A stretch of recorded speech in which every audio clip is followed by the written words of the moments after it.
자리에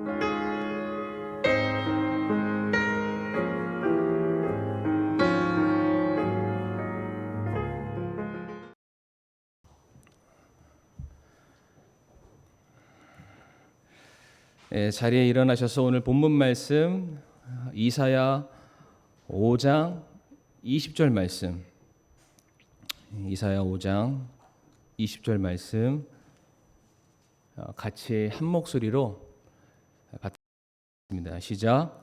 악을 선하다 하며 선을 악하다 하고 어둠으로 빛을 삼으며 빛으로 어둠을 삼고 쓴 것으로 단 것을 삼으며 단 것으로 쓴 것을 삼는 자들에게 화가 있을지어다. 아멘. 잠시 말씀을 위해서 기도하시겠습니다.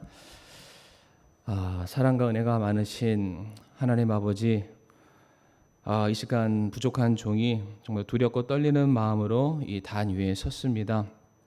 하나님, 이 시간 저희들이 현재 사회적으로 참 대두가 되고 있는 이 포괄적 차별 금지 법안에 대해서 물론 전문적인 지식을 가지고 있는 것은 아니지만 마땅히 목사로서 우리 성도들에게 그것이 무엇인지를 또 가르치고 성경적인 가치관이 무엇인지를 우리가 또 깨달아 알기를 원하며 정말로 거짓된 세상이 아니라 진리의 길로 우리가 나아가기를 원합니다. 하나님 아버지, 이 시간을 참으로 축복해 주시고 어떠한 마귀 사탄의 공격에서부터 저희를 보호하여 주시고 지켜 주시옵소서. 예배의 시정을 온전히 주님의 손에 의탁드리오며 모든 말씀 살아계신 예수님 이름으로 기도를 드립니다. 아멘. 자리에 앉으시겠습니다. 오늘 제목이 포괄적 차별금지법 왜 반대하나, 이제 첫 번째 시간을 좀 갖도록 할 텐데요. 오늘 말씀을 제가 다시 한번 읽어보겠습니다. 악을 선하다 하며 선을 악하다 하고 어둠으로 빛을 삼으며 빛으로 어둠을 삼고 쓴 것으로 단 것을 삼으며 단 것으로 쓴 것을 삼는 자들에게 화가 있을지어다. 정상이 아니죠. 옳은 것을 옳다고 말하지 못하고요, 틀린 것을 틀리다 말하지 못하는 그 시대에 살고 있는 너희들아, 그와 같은 것에 순응하고 그 시류에 따라가는 그러한 사람들에게 화가 있을 것이다 라고 말씀을 하십니다. 오늘날 우리는 영적인 전쟁을 벌이며 살아가고 있습니다. 칼과 총을 들고 물리적인 대응을 하는, 목숨을 지키는 그러한 전쟁을 하지는 않습니다. 그러나 우리가 지금 하고 있는 전쟁은 바른 진리를 왜곡시키려는, 진리가 아닌 거짓을, 올바른 것이 아닌 잘못된 것이 이제 우리들의 삶에, 가정에, 우리의 생각 속에 지금 거침없이 진격해 들어오고 있는 영적인 적과의 싸움을 우리는 지금 현재 벌이고 있습니다. 이 수많은 영적인 전쟁 가운데 우리들의 믿음을 흔들리게 하고 교회를 무너뜨리고자 하는 수많은 방해 공작들이 있는데, 그중 가장 요즘 대표되고 있는 오늘 이 시간 이제 차별 금지 법안에 대해서 우리가 좀 살펴보기를 원하는데요. 우선 제가 한 가지 뉴스를 먼저 보이면서 오늘 세미나라고 할까요? 이 말씀을 좀 진행하도록 하겠습니다. 화면 하나 넘겨주시기를 바랍니다. 보이시나요? 아마 잘 보이시라고 생각되는데, 성소수자 부부가 동성이라는 이유로 배우자의 건강보험 피부양자 자격을 박탈당했다며 국민건강보험공단을 상대로 행정소송을 냈던 사건이 되겠습니다. 간단하게 설명드리면 2019년 5월에 결혼식을 올리게 된 남자들입니다. 이 부부는 2020년 2월 건보공단 민원 누리집에 동성 부부임을 밝히고 직장 가입자인 그 남편의 이제 아내가 아닌데 피부양자로서 내가 이런 혜택들을 받을 수 있느냐라고 이제 예를 들면 구청이나 어디에 갔겠죠. 갔는데 거기에서 피부양자의 자격을 취득을 했다고 합니다. 근데 동성 부부라고 밝혔는데 이제 문제가 뭐였냐면은 이제 이 행정 직원이, 이것을 실무자가 동성 부부라고 밝혔지만은 그것을 동성 부부라고 쉽게 인지를 하지 못하고 결혼한 가정이고 내가 피부양자로서 이런 혜택을 받을 수 있습니까? 라고 해서 그냥 행정 처리를 해줬던 거예요.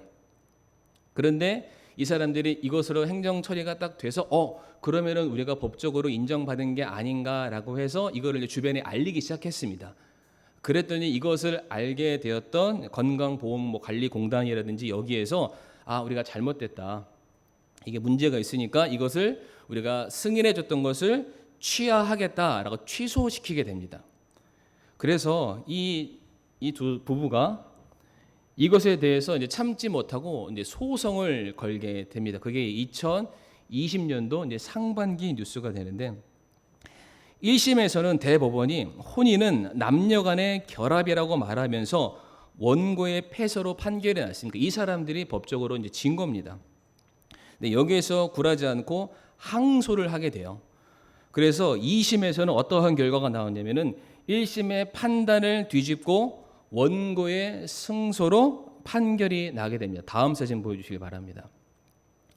그래서 이제 두 사람이 첫 번째 사진에는 지금 굉장히 얼굴에 근심이 많았다면은 이 두 번째 사진에서는 이제 2심에서 승리를 거두고 난 이후에 우리가 1000가지 권리 중에 하나를 얻었다라고 말하면서 오늘 사법 체계 안에서 우리는 우리의 지위를 인정받게 되었다. 동성 부부의 평등한 사회를 바라는 모든 사람들의 승리라고 그들이 인터뷰 기사에 이제 밝히게 됩니다. 그러니까 결국에는 이제 이게 뭐가 되냐면은 이제 우리나라에서 간접적으로나마 동성 부부를 인정해 주는 첫 번째 사례가 되는 것입니다. 그런데 이제 이와 같은 사례가 생기고 나니까 법적인 근거가 생기고 나니까 그 다음에는 이제 어떠한 뉴스가 나오냐면은 그 다음 사진 보여주시길 바랍니다. 지난 5월 31일입니다. 2023년도를 말합니다. 이제 장혜영 정의당 의원이 혼인 평등을 위한 민법 모자보건법 개정안과 생활동반자법 제정안 등 가족 구성권 3법을 대표 발의를 하게 됩니다. 이게 내용이 뭐냐면 저도 이게 잘 말하는 게 아니라서 막 좀 떠듬떠듬 읽게 되는데 동성 결혼을 했거나 비혼이거나 동거 등 다양한 형태의 가족으로 묶인 이들을 법의 테두리 안에서 그들을 보호하기 위한 새로운 법안을 지금 상정한 것입니다. 여기서 말하는 혼인평등법이란 무엇이냐면은 원래 혼인이 성립하기 위해서는 이성끼리만 남자와 여자의 결합으로만 가능하지만 이들이 지금 새롭게 발의한 내용을 보게 되면은 이성 또는 동성의 당사자 쌍방 간의 행위로 이제 개념을 새롭게 바꾸게 됩니다. 그러니까 결혼이라는 게 남녀 간의 결합이 아니라 남남의 결합도 가능하다. 그렇게 해서 우리는 차별을 우리가 행해서는 안 된다라는 새로운 가정의 뭐라고 할까요? 규례라고 할까요? 그런 것들을 만들어서 지금 법제화하려고 하고 있습니다. 그러면서 지금 이 사람들이 강조했던 것이 무엇이냐면은 민법상 동성 간의 혼인을 금지한다는 명시적 조항이 없다라는 겁니다. 이따가도 제가 보여드리겠지만은 법을 보게 되면은 결혼이란 남녀 간의 결합이라고만 말했지 동성 간의 결합을 반대하는 것은 아니다. 반대를 한다라는 내용이 없지 않냐. 이해가 되시죠? 그렇기 때문에 이것은 다만 오랜 관습으로 굳어진 개념일 뿐이기 때문에 사실상 동성 간의 결혼도 허용해 줘야 된다. 허락해 줘야 된다. 그것을 법으로 만들어 달라라고 지금 법안을 상정했던 거예요. 사실상 이 사람들이 내고 있는 것은 동성애를 지지하고 찬성하는 그러한 법안을 내고 있는 그러한 상황입니다. 제가 왜 이런 뉴스를 처음부터 말씀을 드리냐면 아직 차별금지 법안이 통과가 돼 있지 않은 상황입니다. 그러나 동성 부부에 대한 피부양자 자격을 인정해야 한다는 판결이 기존의 판례를 뒤집어 엎으면서 이제는 결혼은 남녀 간의 결합만이 아니라 남남 여여의 결합도 인정해 줘야 된다라는 법안이 생긴 거나 마찬가지라는 것이죠. 그러니까 차별금지법과는 상관없는 그런 맥락이 있지만은 동일한 맥락으로서 지금 동성 결혼을 지금 허락해 주는 그런 시대를 우리가 지금 살게 되었다라는 사실입니다. 아직 발의가 되지 않았죠. 그러나 이미 사회 곳곳에서는 차별금지 법안과 관련된 내용들이 이행되고 있고 인정을 받고 있는 추세입니다. 그렇다면 추후에 조만간 이 차별금지법이 통과가 된다면 과연 어떠한 일들이 벌어지게 될까라는 것을 우리가 참 생각만 해도 끔찍한 일들이라고 생각을 합니다. 오늘 본문 말씀 다시 돌아오게 되면은 악한 것을 선하다 말하며 선을 악하다고 말하고 어두운 것을 밝다고 말하며 쓴 것을 달다고 말하고 단 것을 쓰다고 말하는 이 거짓된 세상을 살아가는 모든 사람들에게 화가 있을 것이다라고 분명히 성경 우리에게 경고를 하고 있는데 지금 저와 성도님들이 좀 그러한 시대를 지금 살고 있습니다. 진리를 진리라고 말하지 못하고 가짜와 거짓을 진리라고 인정을 해야 하는 시대를 지금 저희가 살고 있습니다. 잘못된 것을 잘못된 것이라고 말하지 않고요.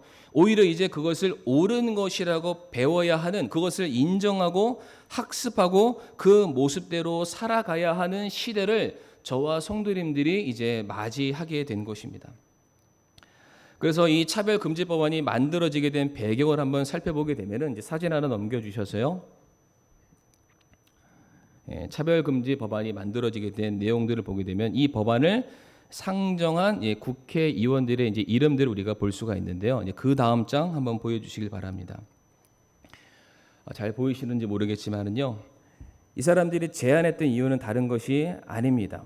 헌법상 모든 사람들은 평등하다고 규정하고 있기 때문에 그 헌법을 일상 가운데 실현할 수 있도록 필요한 법안을 발의한 것이다라고 말하고 있습니다.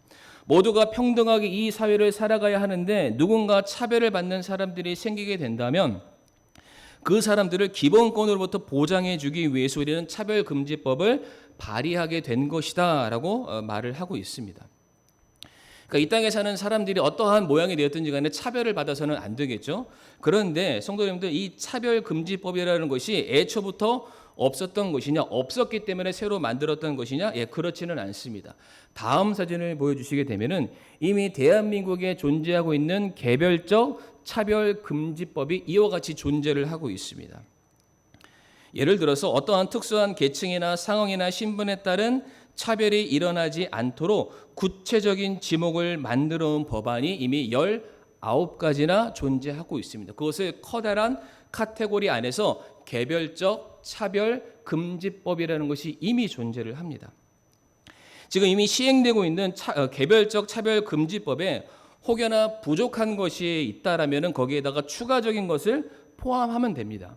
그런데 그렇게 하지 않고 포괄적이라는 그 단어 앞에 한꺼번에 여러 가지 항목들을 집어넣어서 이것을 통과시키고자 하는 것이 지금 우리가 말하고 있는 포괄적 차별금지법이 되겠습니다.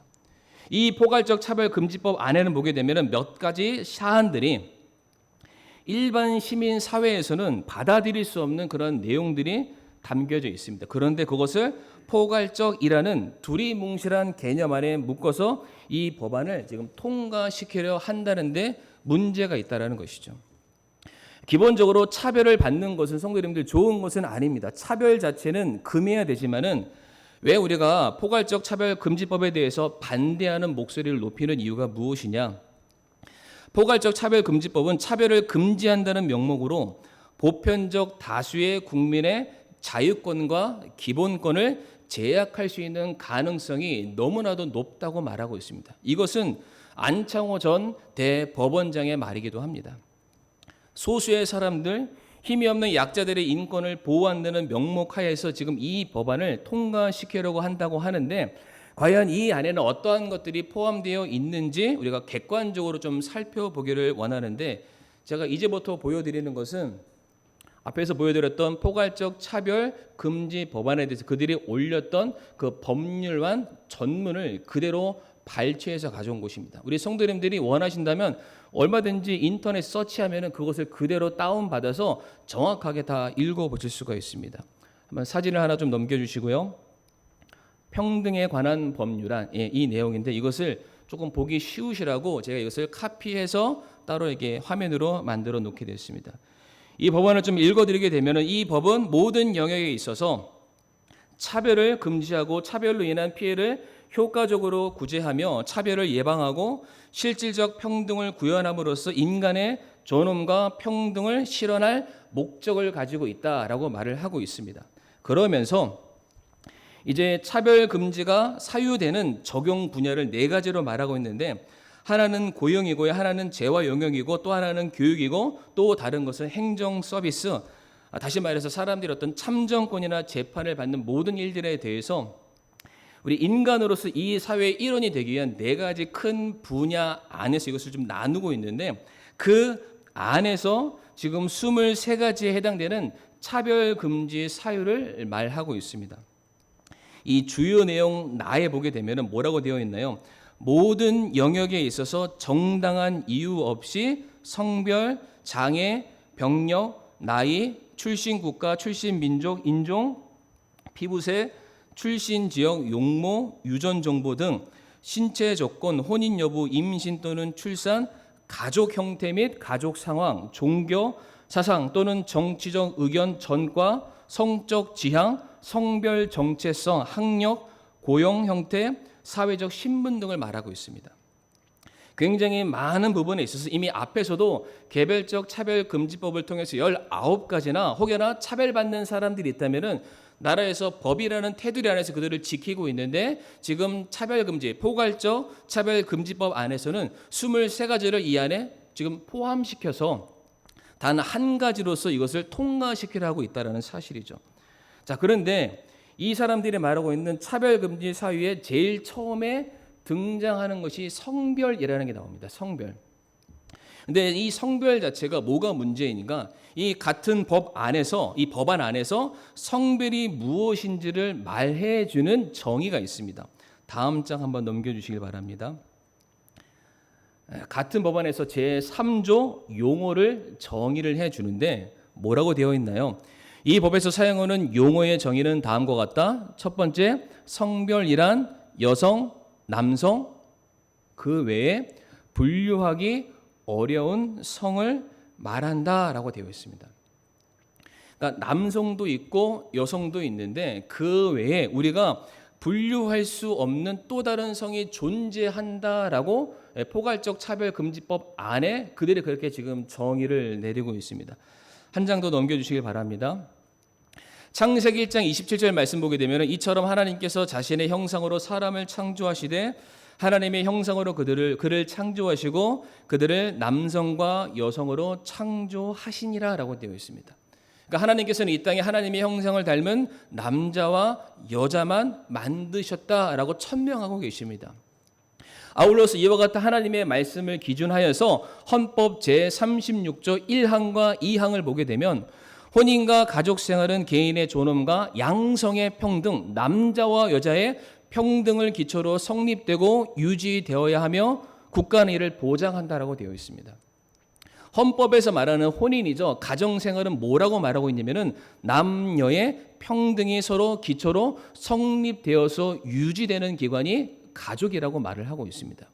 이 항도 보게 되면 국가는 모성의 보호를 위하여 엄마죠. 여자의 기능을 온전히 감당할 수 있도록 그들을 보호하기 위해서 노력해야 된다는 것이 이미 헌법에 제정이 되어 있는 상황입니다.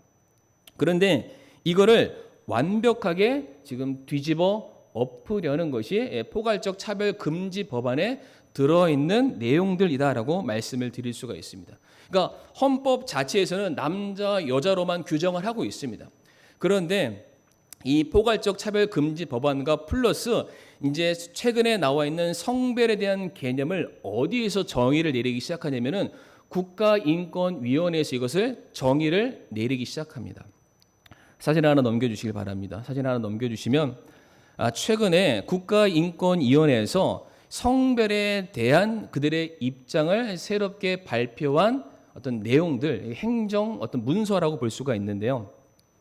여기 보면 타이틀을 보게 되면 성적 지향 삭제 성별 개념 축소하는 인권위법 개정안에 대한 국가위원장의 성명이라고 되어 있습니다. 그러니까 국가인권위원회를 통과하는 사람이 이것에 대한 정의를 새롭게 내가 개진한다라고 말을 하고 있는 것이죠.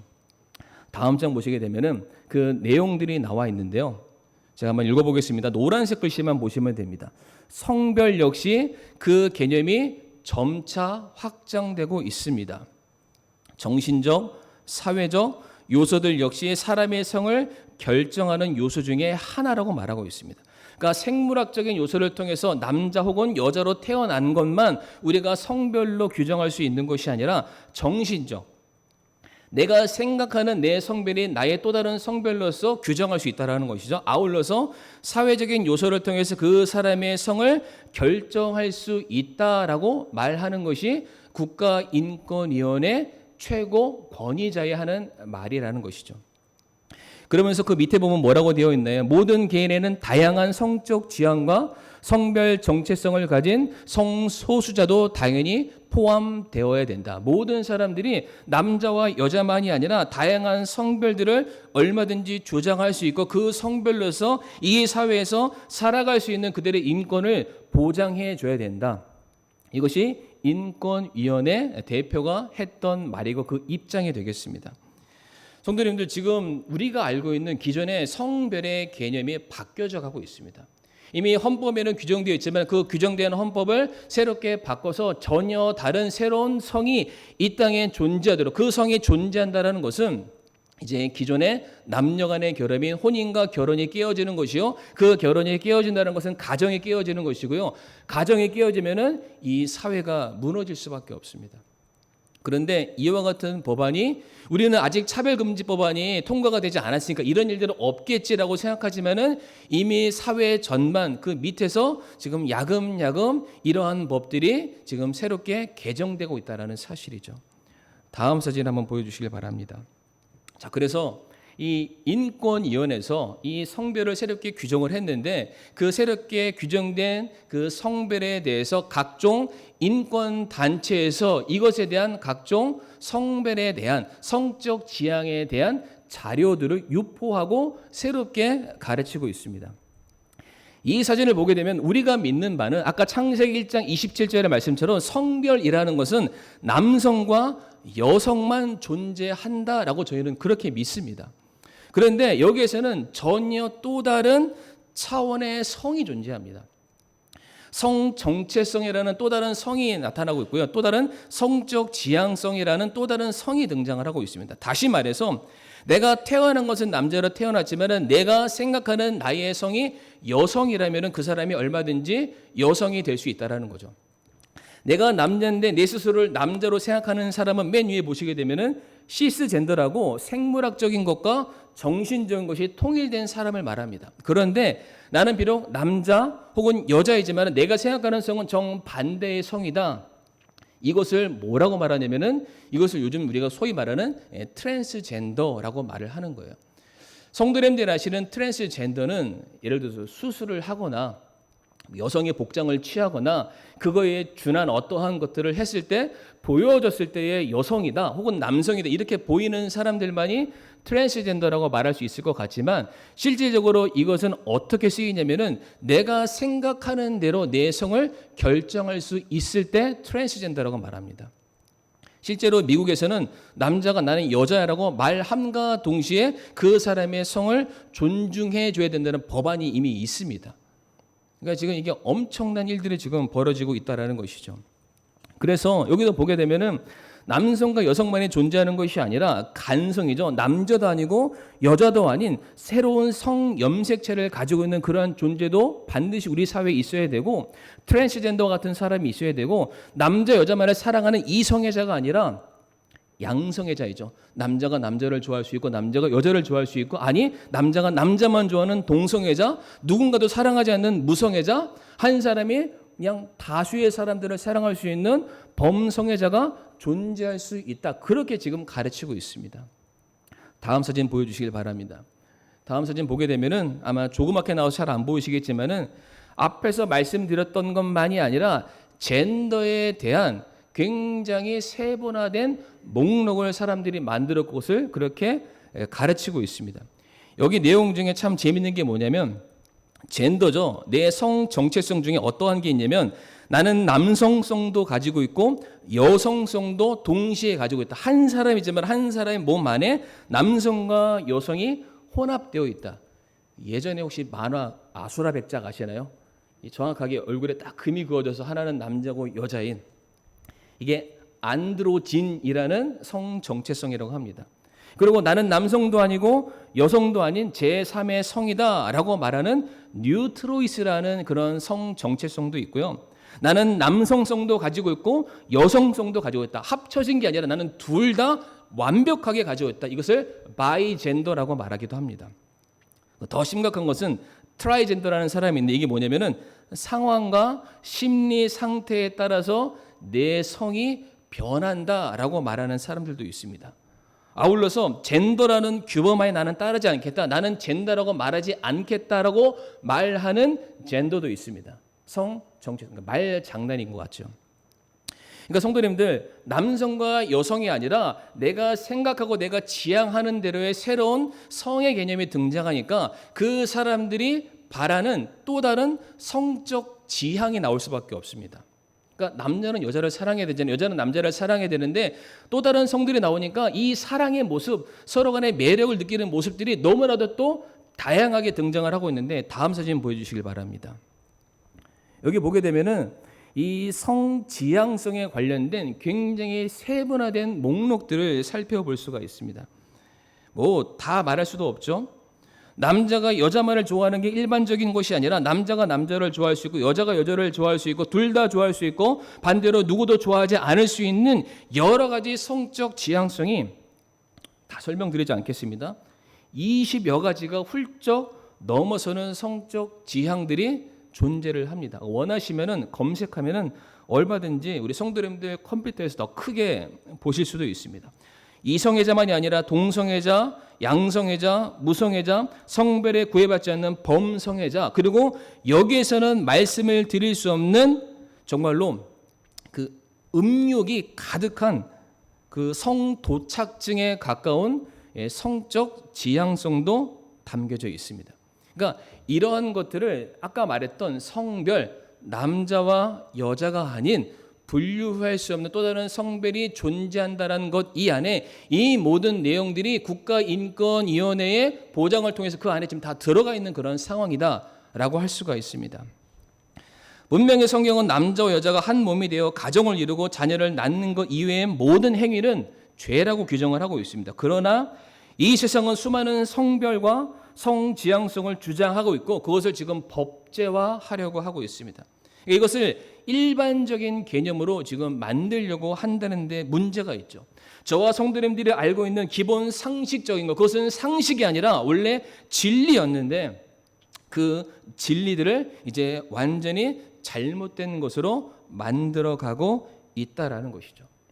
그래서 이와 같은 차별 금지 법안이 이제 통과가 됐을 경우 앞으로 일어나는 사건들에 대해서 말씀을 드릴 텐데 우선 앞에서 말씀드렸던 성별과 관련돼서 혹여나 이것으로 인해서 법적인 문제가 발생하게 되면은 이 차별금지 법안에서는 어떻게 하라고 지금 내용이 되어 있냐면 다음 사진 한번 보여주시길 바랍니다. 다음 사진 보여주시게 되면은 여기 보게 되면은 제4조 제2항 직접 차별 외에 간접 차별, 성별 등을 이유로 발생한 괴롭힘에 대한 내용들은 이와 같이 하겠다라는 내용들을 지금 담고 있습니다. 차별금지법안이 통과되었을 때 우리가 혹여나 차별하게 되면은 이와 같이 조치를 하겠다라는 뜻이죠. 여기 보게 되면은 가에 보게 되면은 적대적, 위협적 또는 모욕적 환경을 조성을 하거나 수치심을 주거나 모욕감을 주거나 두려움을 야기하는 행위를 했을 경우 상대방에게 멸시, 모욕, 위협 등 부정적 관념의 표시 등 선동 등 혐오적인 표현을 했을 경우에 대해서 법적인 제재를 가할 수 있도록 만들겠다라고 지금 말하고 있습니다. 차별을 가했을 경우에 성도님들 기본적으로 제재를 받는 것은 기본 원칙이라고 말할 수가 있습니다. 그런데 지금 이 사람들이 말하고 있는 법안을 보게 되면은 성 정체성이라든지 성적 지향에 대해서 우리가 한 번도 지금까지 본 적 없는 그러한 것들인데 이것을 받아들이는 우리들의 입장에 있어서는 이제 바뀌어진 새로운 성 정체성과 성적 지향은 우리들에게 부정적인 것이 될 수밖에 없습니다. 낯선 것이 되는 거죠. 받아들일 수 없는 하나의 이론이 될 수밖에 없습니다.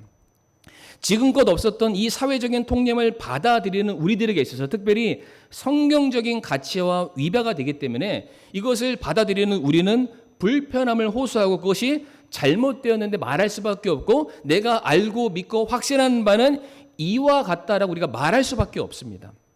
그런데 우리가 하는 말이죠. 불편하다라고 말하고 잘못됐다라고 말하고 내가 믿고 확신하는 것을 이야기를 하게 되었을 때에 이것을 듣는 사람이 주관적으로 수치심을 느끼고요. 모욕을 받게 된다면 이것을 법적으로 고소고발할 수 있게 된다라고 말을 합니다.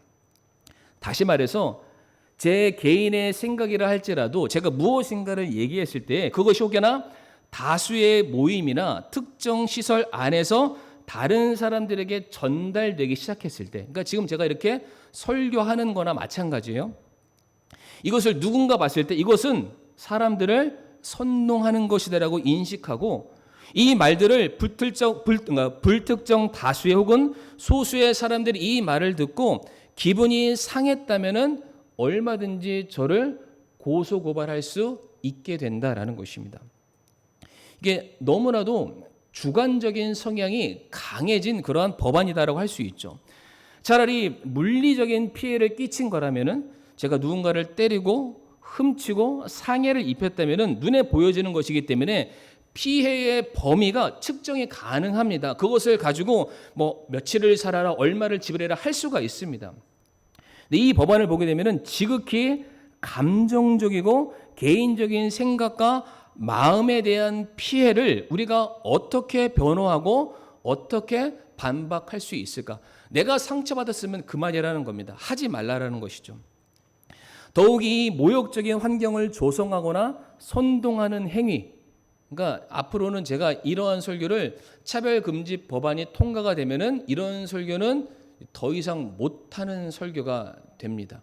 그러니까 그런 설교를 하기 위해서 이런 자리를 모았다는 것만으로도 우리는 법적인 제재를 받을 수 있는 그런 근거가 생기는 것이 차별금지법 안에 지금 포함이 되어 있습니다.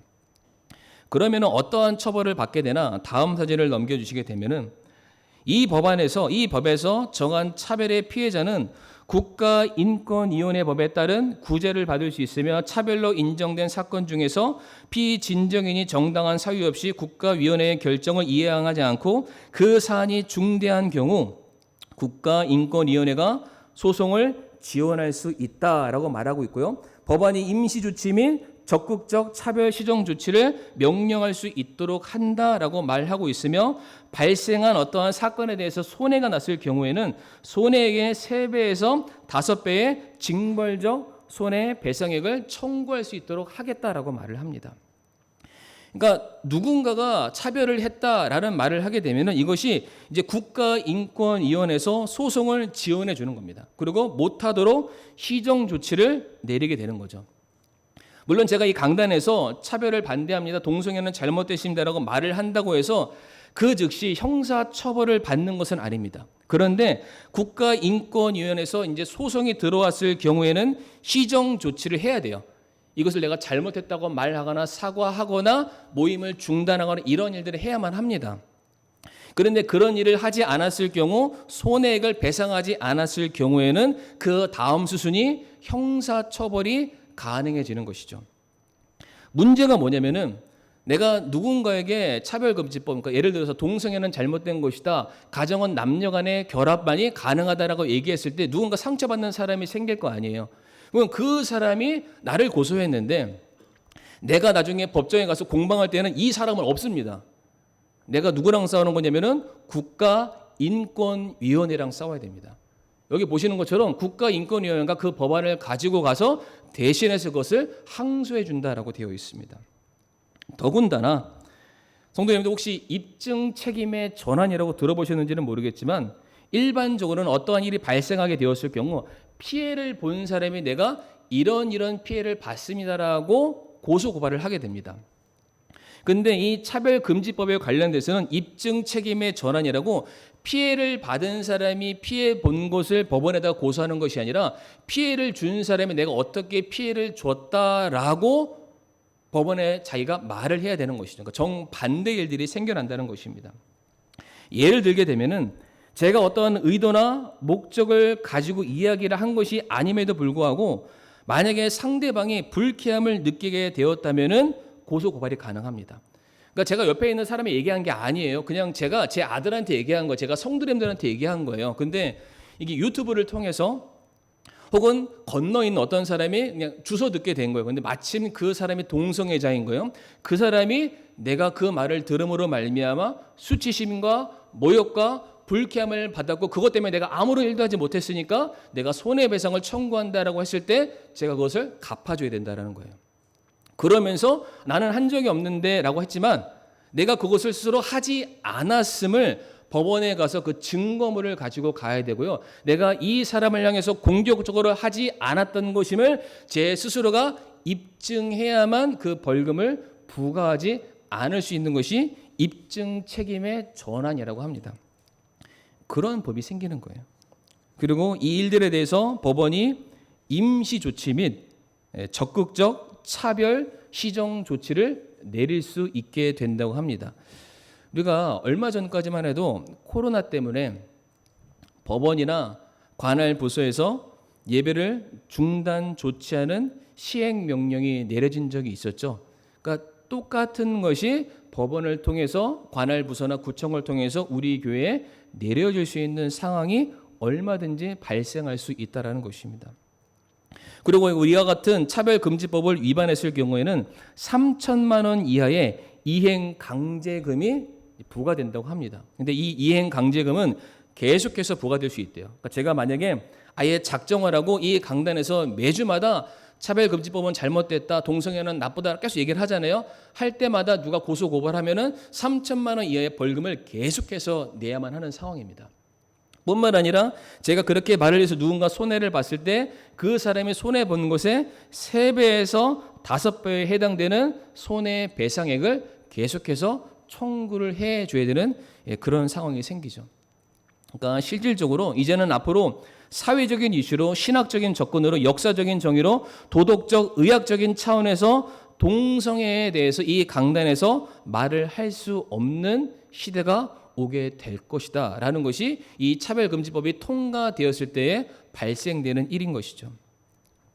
사랑하는 성도님들, 법적으로 모든 사람들은 표현의 자유가 있습니다. 헌법 제21조 1항을 보게 되면은 모든 사람들은 표현의 자유가 있다라고 말을 하고 있죠. 물론 표현의 자유에는 두 가지 개념이 있는데요. 표현의 방식의 자유와 표현의 내용의 자유가 있습니다. 표현의 방식의 자유는 정말로 우리가 자유롭게 내 의사를, 내 생각을 개진할 수 있지만 그것이 누군가에게 피해를 주지 않는 범위라면 그게 얼마든지 허용 가능합니다. 예를 들어 우리가 시위하는 것도 나라에 신고만 하면은 혹은 어떤 기업이나 나라를 향해서 반대하는 내용이라 할지라도 신고만 하고 통과하면은 얼마든지 법의 테두리 안에서 시위를 할 수가 있습니다.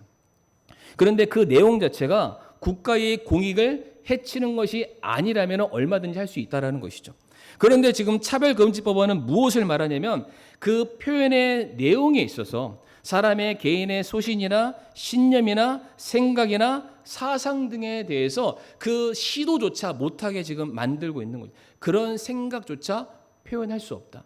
표현의 자유는 내가 얼마든지 내 생각하는 것을 말할 수 있음에도 불구하고 그것조차를 막아서는 것이 이 차별금지법안에 들어있는 것입니다.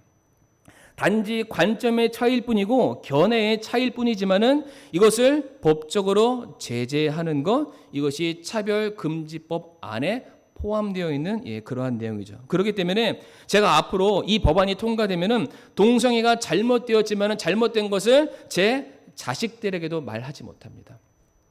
강단에서도 말하지 못하게 되는 거죠. 그것이 아무리 내 개인의 관점과 내 견해와 내 생각이라 할지라도 우리가 자유민주주의에 살고 있지만은 그 사상에 대해서 누군가에게 말하거나 가르치거나 설득할 수 없는 그러한 시대를 우리가 살아가게 된다는 데에 참으로 이게 걱정되고 염려가 되고 있다라는 것이죠.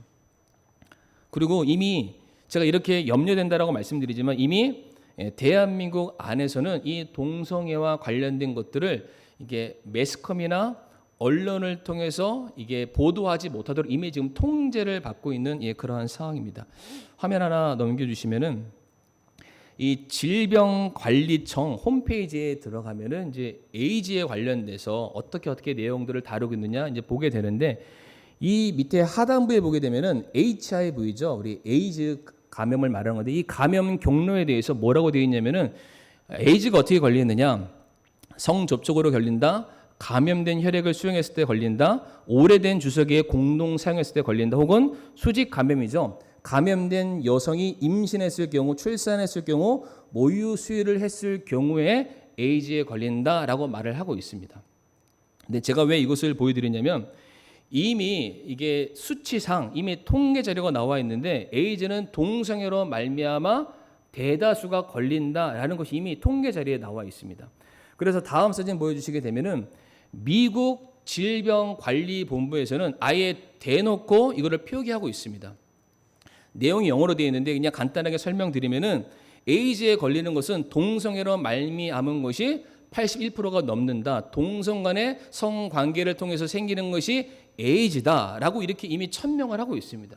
일본에서 동일하게 질병관리청과 관련된 똑같은 산하기관에서는 에이즈와 같은 것들이 동성애로 말미암아 걸리는 것이다라고 그들의 홈페이지 가운데 그렇게 게시를 하고 있습니다.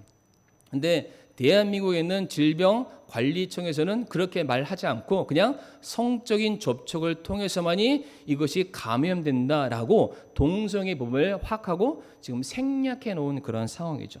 또 사진 하나 넘겨주시길 바랍니다. 이게 보게 되면은 인권보도 준칙이라는 게 있습니다. 인권보도 준칙. 그러니까 뭐 기사를 쓰든 뉴스를 보도하든 우리는 다양한 것을 사람들에게 알릴 책임과 의무가 있지만은, 그 안에서 성적 소수자의 인권을 보장하기 위해서 이와 같은 것들은 말할 수 없다라는 것을 이미 개정해 놨습니다. 그렇기 때문에 이 인권보도 준칙이라는 미명하에 동성애자들은 감염과 에이즈, 매독 등에 출중하게 많이 걸린다라는 이러한 내용을 이제는 우리나라에서는 보도할 수 없게 되어 있습니다. 지금 그러한 시대를 지금 이미 저희가 살아가고 있죠. 다음 사진 보여주시게 되면은요, 이미 학교 교과서 안에 어떠한 내용들이 기재되어 있냐면은, 아마 지금 제가 정확하게 기억을 못하지만은 2010 몇 년도까지는 교과서 안에 동성애와 에이즈의 관계성을 기술해 놓은 내용들이 학생들에게 전달되고 그렇게 가르쳐졌다고 합니다. 그런데 어떠한 연도 이후부터는 학교 교과서 안에 동성애와 에이즈의 연관성이 완전히 삭제된 상태로 아이들에게 지금 교육이 되고 있고요. 오히려 그 안에는 뭐 어떤 내용들이 담겨져 있냐면은 성적 소수자들에 대한 차별 금지와 인권 보호 강조 내용만이 담겨져 있다라고 말하고 있습니다. 그러니까 더 이상 동성애로 말미암은 그 폐해가 어떠한 것인지를 말하지 못하는 시대를 이미 우리가 살고 있습니다. 아직 차별 금지 법안이 통과가 되지 않았음에도 불구하고요. 자, 그래서 이 법안이 통과되면 어떠한 일들이 일어나게 되느냐 간단하게 말씀드릴 텐데요. 첫 번째, 교육기관의 교육과 직업훈련이죠. 뭐라고 되어 있습니까? 교육기관장은 성별 등의 이유로 교육기관에서 지원, 입학, 편입을 제한 금지하거나 교육활동에 대한 지원을 달리하거나 불리하게 해서는 안 된다라고 지금 말하고 있습니다. 지금 내용들을 살펴보게 되면은 분명히 차별금지법은 여러 가지 사항들이 있지만은 이들이 대두시하고 있는 내용들은 무조건 다 성별입니다. 성별. 다른 것은 없습니다. 그러면서 계속해서 하는 말이 뭐냐면은 성별 등으로 차별해서는 안 된다. 성별 등으로 해서 내용들을 이상하게 가르치면 안 된다. 성별 등을 따위로 이 사람들을 집단에서 배제시키거나 그들에게 무엇인가 공격하거나 또 다른 사실들을 가르쳐서는 안 된다라고 지금 말을 하고 있는 거예요. 성도 여러분들, 이와 같은 법안이 통과가 되잖아요. 그러면은 소위 말하는 미션 스쿨이죠. 기독교 학교에서도 이 학원이라는 것은 모든 공부를 가르치는 교육기관이 다 포함되어 있는 것을 말을 하는 것인데, 기독교 학교라도 이제는 그 안에서 성적 지향에 따른 성경의 올바른 기준을 가르치지 못하는 때가 됩니다. 그러니까 우리가 때때로 그런 거 있으시잖아요. 우리 부모님들이 야, 이 세상으로부터 우리 아이들을 따로 구분시키기 위해서 대안학교를 보내자, 미션스쿨 보내자 이렇게 하시는데, 이제 이 법안이 통과되면은 미션스쿨에서도 동성애는 괜찮은 것이라고 가르치는 시대가 오게 된다라는 그런 사실입니다. 하나 뉴스 사례를 보여드리도록 할 텐데, 뉴스를 보시게 되면은 간단하게 설명드리겠습니다. 2020년도인가 아마 그럴 텐데 작년인가 재작년 뉴스입니다. 한 트랜스젠더가 숙명여대를 입학을 했다고 합니다. 이제 합격을 한 거죠. 그런데 합격을 했지만은 학교에 등록을 중도에 포기하는 사건이 일어나게 됩니다. 왜 그러냐? 지금 사건의 당사자인 이 사람은 실제로 성전환 수술을 받아서 법적으로 주민등록상 숫자 1이 아니라 2를 가진 사람이에요. 그러니까 법적으로는 여자였어요. 그럼에도 불구하고 자신이 트랜스젠더임을 고백하고 학교에 등록, 그러니까 입학하게 되었을 때 반대 여론이 너무나도 거세기 때문에 스스로가 입학을 포기를 하게 됩니다. 그런데 성도 여러분들, 이게 아이러니한 게 뉴스를 보게 되면은 숙명여대가 여대잖아요. 여대면은 이제 트랜스젠더와 같은 남성성을 포기하고 여성성을 가진 사람을 환영해 줘야 될 텐데 이 숙명여대 안에 페미니즘 단체가 있었다고 합니다. 근데 그 단체가 더 적극적으로 만류했대요. 못 들어오게. 수술했다고 해서 다 여자가 아니다.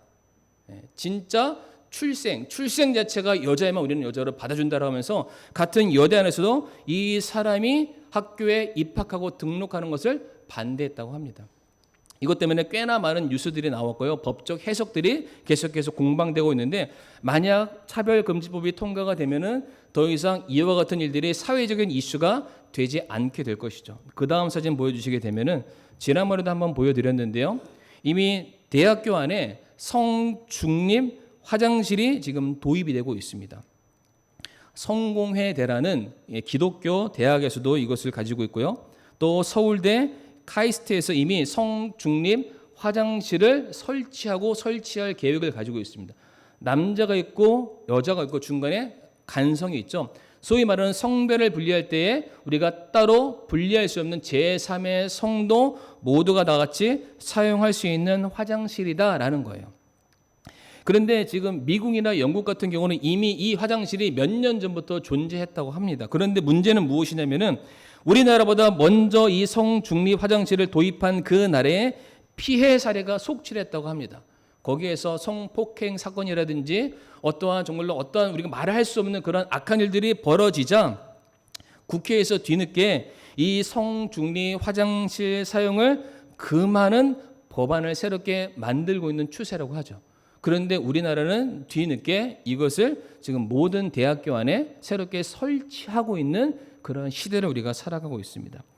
두 번째 보게 되면은 교육 부분뿐만 아니라 재화죠. 우리의 직장과 사회 안에서도 내용을 볼 수가 있는데 하나 더 넘겨주시게 되면은 재화 용료 공급이나 이용에 관련돼서인데 상업 공공시설 소유 관리자는 성별 등의 이유로 시설물의 사용, 임대, 매매를 제한하거나 거부해서는 안 된다라고 말을 하고 있습니다.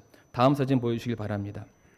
사례가 있었죠. 예전에도 한번 말씀드렸었는데 한 성전환자가 남자가 여자로 성전환을 했는데 그 여자가 미용학원을 다녔는데 이제 여자 화장실을 출입을 하게 된 거예요. 근데 여자 화장실을 출입하게 되었을 때에 같은 여성들이 이 사람의 모습을 보고 너무나도 남성성이 두드러지기 때문에 같은 화장실을 쓰는데 불편함이 있다. 학원의 여학생들이 학원장에게 부탁을 하는 거예요. 이 사람 우리랑 같이 쓰지 못하게 해라. 그래서 학원장이 이 사람과 충분한 면담 끝에 같은 층이 아니라 다른 층 화장실을 썼으면 좋겠다라고 제안을 한 겁니다. 근데 이 이제 여성이 남성인 여성이 이것으로 말미암아 내가 피해를 봤다라고 말하면서 이 학원 원장을 고소 고발합니다. 그래서 처음에 법원에서는 3천만 원 내라고 했는데 그것이 중간에 중재가 돼가지고 700만 원을 지불하게 되는 이런 사건이 이미 있었습니다. 그러니까 차별금지법이 통과가 되지 않았지만 차별했다는 이유만으로 법원에서는 차별받은 사람들의 손을 들어주고 법적인 제재를 가하고 벌금을 물리게 하는 그러한 일들이 있었다라는 것이죠. 다음 사진 보여주시길 바랍니다. 이건 그 내용들이고요. 하나 더 넘겨주시고요. 다음 사진 보시게 되면은 혹시 그 2년 전이었죠. 2021년도에 검색 키워드로 뭘 쓰시면 되냐면 LA 사우나 트랜스젠더라는 키워드를 넣으면 이 뉴스가 나옵니다. 그러니까 LA에 있는 한 한인 사우나에 한 외국인이 들어옵니다. 들어와서는 하는 말이 뭐냐면 나는 여자니까 여탕에 들어가고 싶다. 그 말하는 사람이 얼굴이 이렇게 생긴 거예요. 그러니까 이 종업원이 이 사람이 나는 여자예요. 남자가 와서 나는 여자야라고 말하는데 이거를 막을 수 있는 방법이 없어서 그냥 이 실황을 자기가 녹화를 한 거야. 자기 스스로를 보호하기 위해서. 그래서 그 사람이 자기 앞에서 여탕에 들어가겠다 말하는 모든 상황들 처음엔 만류했지만 들어가겠다고 하니까 녹화를 해서 찍었던 사진을 보였는데 혹시 아름다운 여성처럼 보이십니까? 예, 콧수염도 있고 근육도 있고 완벽한 남자죠. 근데 막을 수가 없었는데 그 밑에 하단부를 보게 되면 이미 캘리포니아에는 울루 민권법이라고 어떤 내용이냐면은 내가 피부나 혈통이나 성별 등 따위로 사람들을 차별해서는 안 된다라는 그런 민법이 있대요. 그러니까 이 캘리포니아 안에서는 이런 남자가 여탕 들어가는 것을 막을 수가 없는 거죠. 근데 이 남자가 그래서 들어갔을 때 생각해 보세요. 지금 여탕 안에 남자가 활보를 하니까 여탕 안에 있는 사람들이 죄다 뛰쳐나온 거예요. 그래가지고 사업장 사람한테 얘기를 하고 막 서로 간에 한쪽에서는 안 된다 된다 유혈사태까지 일어났던 그런 사건이 있습니다. 차별금지법이 통과가 되면은 이게 뭐 반농담이지만 성도님들이 밖에서 목욕탕 가시다가 갑자기 남자가 들어오는 것을 경험하시는 그런 날. 우리 남탕에도 여성분이 들어와서 뜨거운 몸에 와 좋다라고 하시는 그런 날이 생길 수도 있다라는 것이죠. 또 하나 넘기겠습니다. 고용과 관련된 분야인데 고용과 관련돼서도 성별 등의 이유로 모집과 채용의 기회를 제한해서는 안 된다. 그들을 기회를 박탈해서는 안 된다. 얼마든지 그들에게 공평하고 평등하게 해줘야 된다라는 그런 말이 있습니다. 또 하나의 사례를 보도록 할 텐데 이미 차별금지법으로 말미암아 기업에 끼치는 악 영향에 대해서 굉장히 많은 기사가 나와 있습니다. 네, 어떠한 내용이냐면 이 차별금지법이 통과가 되면은 이 기업에서는 어떠한 사람이 자기 회사에 예를 들어서 이제 직원이 되겠다고 채용 신청을 하게 되었을 때 그 사람의 학벌을 물어볼 수 없고요. 성별, 성적 지향을 물어볼 수 없고 그의 병력과 전과를 물어볼 수 없습니다. 물어보는 것 자체가 차별하는 거니까요. 근데 성도님 생각해 보세요. 학벌을 물어볼 수가 없어요. 이 사람이 우리 회사의 업무를 이행할 수준이 되는지 안 되는지 기초 지식이 있는 사람인지 아닌지 전문 분야인지 아닌지를 물어봐야 되고 그 사람을 뽑아야 되는데 이것을 물어볼 수가 없는 그런 법안이 되겠습니다. 또한 성별, 성적 지향을 물어볼 수 없는 거예요. 제가 소개는 안 했지만은 성적 지향 중에는 성도착증에 가까운 사람으로서는 해서는 안 되는 그런 성적 지향들이 포함되어 있는데 그러한 사람들이 우리 회사나 학교의 교사로 들어온다고 생각해 보세요. 그러니까 성범죄자가 들어와서 내 자녀들을 가르친다? 정말로 끔찍한 일입니다. 게다가 병력과 전과를 물어볼 수가 없습니다. 이 사람이 건강 유무를 따지지 못하고 전과나 범죄 이력이 있는지를 물어보지 못하는 거죠. 은행에서 일을 하는데 은행 절도범에게 맡게 되는 그런 상황이 얼마든지 생길 수 있다라는 것입니다. 이 일로 말미암아 지금 굉장히 기업체들에서는 차별금지법이 통과가 되지 않기를 바라고 있습니다. 교회만이 아니라 일반 기업에서도요. 그리고 마지막 하나인데요.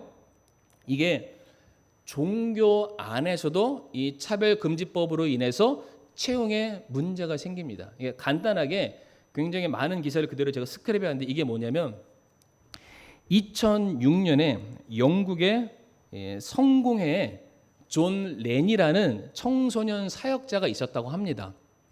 이 청소년 사역자가 동성애자였어요. 동성애자.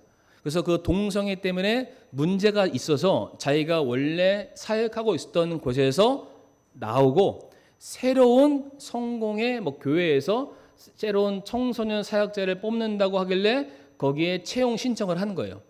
그래서 거기 한 주교가 이 사람의 여러 가지 사항들을 물어보고 당신이 뭐 때문에 그 앞전 교회에서 나오게 됐느냐 끝내 감추다가 고백을 한 거죠. 내가 동성애와 관련된 일 때문에 거기서 쫓겨나게 됐다. 그러나 내가 여기에서 다시 사역을 감당하게 됐을 경우에는 내가 더 이상 동성애를 하지 않겠다. 남자를 사랑하지 않겠다. 철저하게 금욕하겠다라고 말을 했다고 합니다. 그런데 이미 성공에서는 이 사람을 채용할 때에 이미 이 사람이 그러니까 성경적인 가치에 위배가 되었기 때문에 이 사람을 채용할 수 없다라고 해서 1차 면접까지는 했지만은 2차, 3차 가지 않고 그냥 그 자리에서 채용을 취소를 하게 됩니다. 그랬더니 이 사람이 거기에 주저하지 않고 고소 고발을 한 거예요. 그랬을 때에 동성 인권 단체, 영국에 있는 동성 인권 단체가 이 사람의 소송 비용을 지원해 주게 되고요. 이깁니다. 그래서 이 사람이 8,500만 원을 배상을 받게 되는 거죠. 그러니까 차별받았다는 이유만으로 이미 영국이나 미국은 우리보다 앞서서 차별금지 법안과 동일한 법안이 이미 통과가 되어 있는 그런 상태입니다. 그러니까 근데 문제가 뭐냐면 그 밑에가 나와 있는데 하나 더 넘겨주시길 바랍니다. 근데 이 사람이 렌이라는 사람이 2015년도 6월 데이팅 앱을 통해서 14살의 소년을 만나고 자기가 늘 해왔던 것 그대로 성적인 범죄를 저지릅니다. 그러니까 이 사람이 안 바뀌었다라는 거예요. 이걸로 감옥에 들어가게 됩니다. 그런데 만약에 차별금지법이 통과가 되잖아요. 그러면 이 강단에 범죄자가 설 수 있고요. 또한 동성애자가 설 수 있고 동성애자가 아니어도 동성애를 지지할 수 있는 목사들이 이 자리에서 메시지를 얼마든지 선포할 수 있는 그런 시대를 우리가 살아가게 된다라는 것입니다. 이제 제가 좀 마무리를 할 텐데요. 이 강단에서 동성애는 죄라는 설교가 이제 불가해지는 그런 시대가 오게 되겠죠. 이제 진리를 진리라고 말하지 못하고 이 거짓 메시지를 선포할 수밖에 없는 그런 시대를 우리가 맞이하고 있습니다. 동성애를 지향하는 교회의 지도자들이 또 생기게 될 수밖에 없고요. 또 동성 간의 결혼을 반대할 수 없어서 아마 교회 안에서 동성애자들을 위한 결혼식이 이루어질지도 모릅니다. 다시 말해 이 차별금지법 하나가 통과되는 것이 그냥 새로운 법 하나가 생기는 것이 아니라 이제 더 이상 성경의 가르침과 거룩함의 능력을 이 강단에서 선포할 수 없는 그러한 시대가 오게 된다라는 것입니다.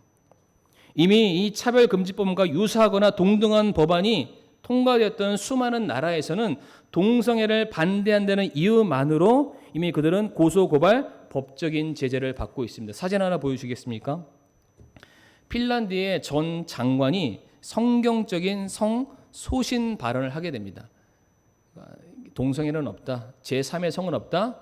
성경에 말하기를 남자와 여자만 있다라고 말을 했을 뿐인데 그것으로 고발을 당했어요. 다음 사진 보여주시기 바랍니다. 이 핀란드 전 장관이 자기 그런 페이스북이죠. 인스타그램에 사진 하나 찍은 거예요. 로마서 1장 27절부터 28절 말씀. 그들의 악한 대로 하나님께서 내어버려 두셨다라는 그 말씀 아시죠? 그 말씀 하나 올렸는데 그 사진 하나 가지고 고소고발 당하는 시대가 오게 될 겁니다. 그러니까 성도님들 내가 믿는 바를 사람들 앞에 간증했을 때 그것으로 사람들이 감화감동해서 주님을 찾는 것이 아니라 성도님들을 고발하는 그런 시대를 우리가 얼마든지 맞이할 수 있다는 것입니다. 지금까지는 하나님의 말씀, 성경에 담겨져 있는 진리가 사회의 기초와 질서와 기본법을 제정해 왔습니다. 그러나 인본주의적인 해석과 타락한 논리가 들어와서 기본법을 이제 바꾸게 될 텐데 그것은 무엇을 의미하냐면 이제 성경 말씀의 권위와 가치와 진실성을 위배시키고 격하시키는 꼴이 되고 마는 것입니다. 이 땅에 살고 있는 대부분의 많은 사람들은 성경보다 일반 법을 더 상위의 것으로 생각을 합니다. 그런데 그동안은 성경의 말씀과 법이 같이 갔어요. 그러니까 사람들이 어떠한 부분에 있어서는 성경의 가치를 인정하고 따라줬습니다. 근데 이제 법이 바뀌면은 성경이 말하는 진리가 법보다 한 단계 밑에 서 있는 거죠. 그럼 사람들이 그동안도 말씀에 대해서 듣지 않았는데 법 아래에 있다? 이거는 진리라고 생각하지 않습니다. 더 이상 하나님의 말씀을 듣지 않는 그런 시대에 우리가 도달하게 되는데 그것이 얼마 남지 않았다라는 것입니다. 세상이 비성경적, 반성경적 논리와 가치를 가르치면서 그것이 행복이라고 주장할 때에 성경의 진리를 선포하고 올바른 가치관을 고수하며 살아가는 것이 저와 성도님들의 책임이자 의무입니다.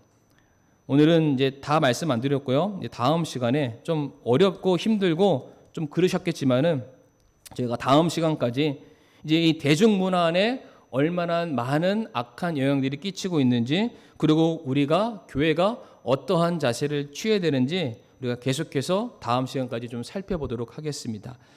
다시 한번 오늘 본문 말씀이죠. 이사야 5장 20절 말씀을 읽고 오늘 말씀을 마치도록 하겠습니다. 이사야 5장 20절 말씀 같이 읽겠습니다. 시작.